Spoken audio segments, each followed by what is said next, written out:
आणि आता आपण महत्त्वाच्या 25 बातम्यांचा वेगवान आढावा घेऊयात।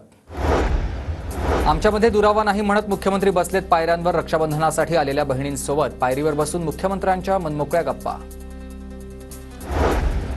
जळगाव सुवर्णनगरीमध्ये सोन्या चांदीच्या राख्यांनी मोठी उलाढाल झाली। गेल्या वर्षीच्या तुलनेत यंदा सोन्या चांदीच्या भावामध्ये काहीशी घसरण झाल्यानं महिलांचं सोन्या चांदीच्या राख्या खरेदी करण्याकडे पुण्यामध्ये रक्षाबंधन निमित्त रिक्षा मित्र प्रीपेड बूथवरून महिलांना आता 100 रुपयांपर्यंतचा प्रवास मोफत। भाडे जास्त झाला 100 रुपयांची सूट देण्यात येणार। अकोल्याला येतोय, कुणाला अडवायचं असेल तर अडवून दाखवावं, अशा शब्दात कर्णबाळा दुंबळे यांचा अमोल मिटकरी यांना पुन्हा इशारा। नाफेडच्या कांदा खरेदीची यादी सोशल मीडियावर व्हायरल। वजन केलेल्या कांद्याच्या ठिकाणी डमी अशी नोंद। कांदा खरेदीमधील भ्रष्टाचार उघडकीस येण्याची शक्यता। नागपूर पोलिसांचा धक्कादायक व्हिडिओ समोर। नागपूरच्या कळमना पोलीस ठाण्यातच पोलीस जुगार खेळत असल्याचा व्हिडिओ समोर। संजय गायकवाडांसह तिघांवर गुन्हा दाखल। गायकवाडांनी तलवारीनं केक कापल्याचं प्रकरण। सार्वजनिक ठिकाणी शस्त्र प्रदर्शन करण्याप्रकरणी गुन्हा दाखल झालाय। डॉक्टरांना जगू द्या एमआयच्या अध्यक्षांचं भावनिक पत्र आहे। कोलकाता बलात्कार प्रकरणानंतर देशभरातील निवासी डॉक्टरांचं 5व्या दिवशीही काम बंद आंदोलन।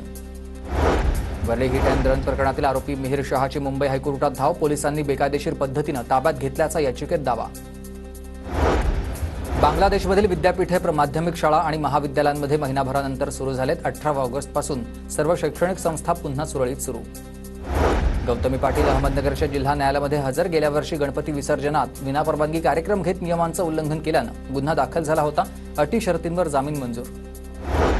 अहमदनगर शहरासह जिल्ह्यात जोरदार पावसाची हजेरी। अचानक आलेल्या पावसामुळे नागरिकांची तारांबळ उडाली।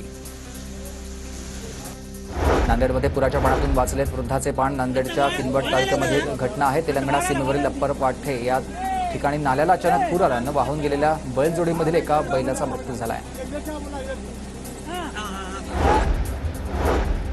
आठवडाभराच्या विश्रांतीनंतर नाशकामध्ये मुसळधार पाऊस। रस्ते झाले जलमय।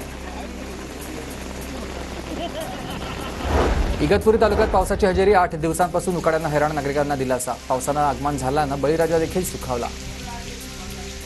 परभणी जिल्ह्यात आठवडाभरानंतर पावसाची हजेरी। मात्र अद्यापही जिल्ह्यातील जलाशयाचा पाणीसाठा जेमतेमच। भंडाराच्या मोहाडीत बरसल्यात पावसाच्या सरी। काही भागात हलक्या ते मध्यम स्वरूपाचा पाऊस। पावसानं आगमन झाल्यानं शेतकऱ्यांमध्ये समाधानाचं वातावरण। गोंदियात 4 दिवसांच्या विश्रांतीनंतर पावसाच्या सरी बरसल्या। पावसामुळे उकाड्यापासून त्रस्त नागरिकांना दिलासा। छत्रपती संभाजीनगरच्या वैजापूर तालुक्यात मुसळधार पाऊस। काही भागात पिकांचं मोठं नुकसान तर शिऊर गावामध्ये भरलेल्या बाजारात विक्रेत्यांचं नुकसान। अमरावतीच्या माधान इथं मुसळधार पावसाची हजेरी। पावसामुळे अनेक ठिकाणी पाणी साचलं।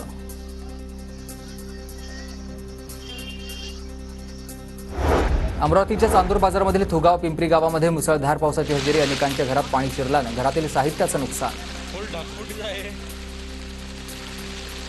बीडमधील रामेश्वर धबधबा पूर्ण क्षमतेनं प्रवाहित झाला। बीडच्या सौताडा येथील रामेश्वर धबधब्याची ड्रोन दृश्य समोर।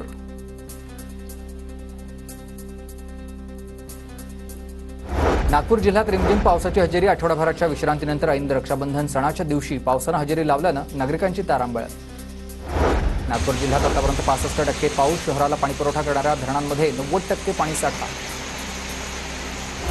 नागपूर जिल्हा परिषदेच्या उपाध्यक्षांच्या घरासमोर साचलंय पावसाचं पाणी। जिल्हा परिषद उपाध्यक्ष कुंदा राऊतांच्या घरासमोर साचलं पाणी। लातूर जिल्ह्यात मुसळधार पाऊस। पावसानं शेती पिकांचं अतोनात नुकसान। ओढे नद्यांचं पुराचं पाणी शेतात शिरल्यानं पिकं गेली वाहून। बारामतीतील नाझरे धरण 100% भरलं। करहा नदीपात्रात 1642 क्युसेक पाण्याचा विसर्ग सुरू। पुण्यात 2 दिवसांपासून मुसळधार पावसाची हजेरी। पुणे नगर मार्गावर वाहतूक कोंडी। रक्षाबंधनानिमित्त घराबाहेर निघालेल्या नागरिकांना वाहतूक कोंडीचा फटका। आळंदी इंद्रायणी नदीपात्रामध्ये 3 विद्यार्थी बुडाले। एका विद्यार्थ्याचा मृतदेह शोधण्यात यश तर 2 विद्यार्थ्यांचा शोध सुरूच। ठाण्याच्या अंबरनाथमध्ये जोरदार पावसाची हजेरी। काही मिनिटांच्या पावसात अंबरनाथ मोहन नॅनो इस्टेट भागातील रस्त्यावर पाणी साचलंय।